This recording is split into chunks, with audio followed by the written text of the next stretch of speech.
are you excited to our activities for today? Yes, teacher! Since you're excited and we have done check our attendance, so let's have our activities. So can you please stand? Okay, so let's stand. But before that, I want you to ipadapin yung mga lingkuranan and let's make a shape of circle. Sige. At the count of 3, 1, 2, and 3. Okay, that's it.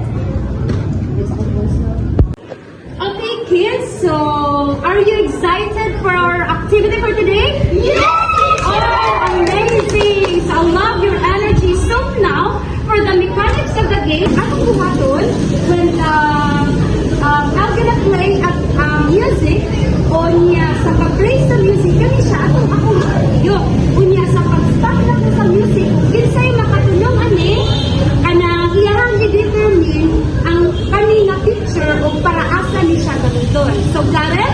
Yes, teacher! Okay, so very good. So now, are you excited to start our activity for today? Yes, teacher! Amazing! So let's go. Start. So yeah.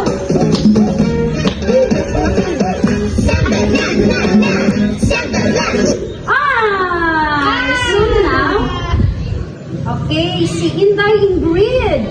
Okay, so now, what do you think this picture is? Yes, is she right? Yes! Okay, she's right. It's a cotton buds. What do you think is the use of cotton buds? Yes, to drain our ears. Yes, very good. So let's read around the house. Inday Ingrid. So the second one, let's play again.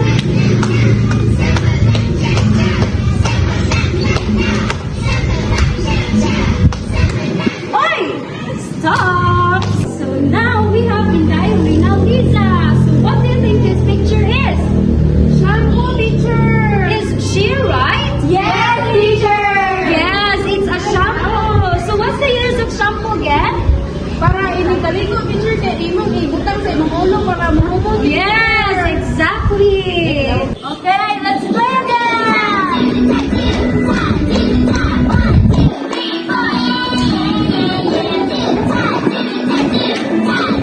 Oi, stop! We have Inday Pearl. So what do you think this picture is? Soap picture. Really, it's a soap? Yes, teacher! It is right. It's a soap. So what do you think is the use of soap? Gamitin siya para maligtas ng lawas, teacher. Yes! So now let's play again. 1, 2, 3, 4. Let's dance together. I got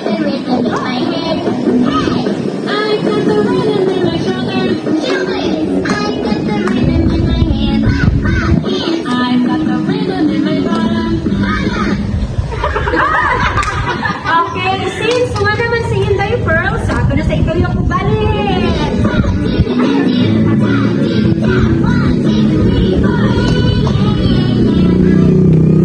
Hi, we have Inday Rika. So now, what do you think this picture is?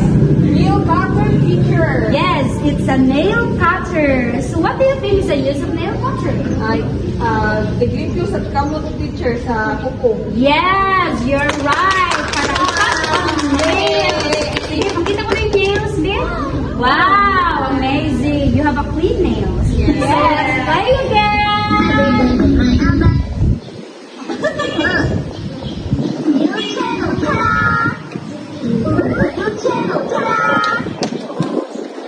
Stop.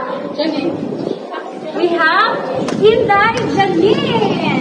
What do you think this picture is? It is a towel, teacher. Really? Yes, teacher. Wow. What is the use of towel? To, teacher, para maulan sa teacher, ikaw man ang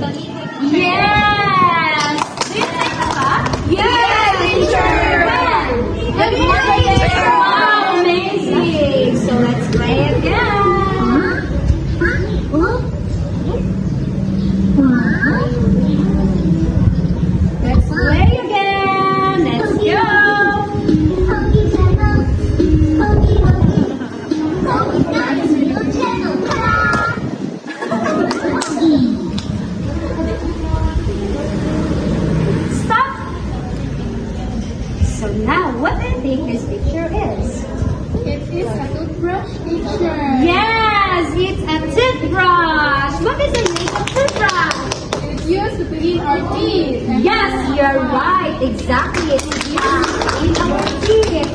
So do you clean your teeth using toothbrush? Yes, teacher. Yes. So that's right. So now, na-enjoy mo sa akong gibuhat? Yes, teacher! Yes, teacher! Okay, so now, kindly go back to your seats and let's arrange your sounds. Again, since we are already done to our activity, unsa man ito na ang inyo mga nakita ganina sa akong gibuhat? Toothbrush. teacher. Yes. Toothbrush, teacher! Yes, it's a toothbrush. It's what ito? Yes. Nail cutter. Soap, teacher. Soap. Towel, teacher! Yes, towel. Cotton buds, Yes, you're right. Nail cutter, teacher! Oh yeah, nail cutter. So, now, what do you think para unsa tong mga butana? Ako, teacher! Yes, Inday. Para gamiton, para limpyo sa itong lawas, teacher! Yes! So what do you think is our topic for today? Pwede mabalik, teacher? May I call on Inday Ingrid? I think, teacher, our topic for today is all about our personal hygiene. Yes, you're right. So give it up. So that's it. So we're gonna tackle proper hygiene.